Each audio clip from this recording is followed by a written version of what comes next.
blessed day sa inyong lahat. At today, isi-share ko sa inyo yung skincare tips na natutunan ko from different doctors and from attending online seminars. Yes po, uma-attend po ako sa online seminars. And yung mga natutunan ko na rin from selling beauty products for almost 6 years. I will give you guys 5 tips. Regardless of what skincare products we are using in the market, ang first 3 tips and 3 steps na mahalaga in our skincare routine is that number 1, cleanse. Number 2, tone. And number 3 is moisturize. Marami pong mga mild cleansers na nabibili in the market. Hahanapin lang po natin kung saan mahihiyang yung skin natin. Then, after that, we need to tone. Tone to remove the excess dirt left from cleansing.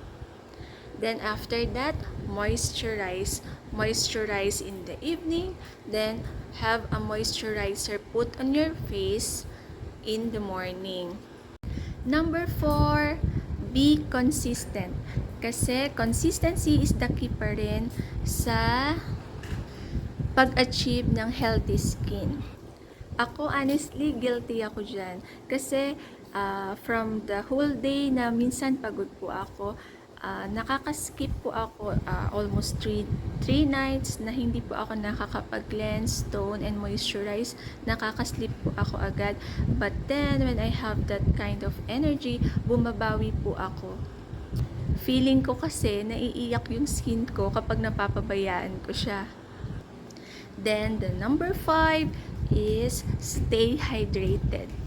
Napapansin nyo guys, when we are dehydrated, sumasakit yung ulo natin, then yung skin po natin is nagda-dry po siya. And guys, advice ko lang pala sa inyo, while looking for a product na hihiyang po sa skin ninyo, take at least 3 to 5 days na i-rest nyo muna yung skin ninyo, no? Totally wala kayong ilalagay bago kayo mag-try uli ng another product. And above all things, have a positive outlook in life.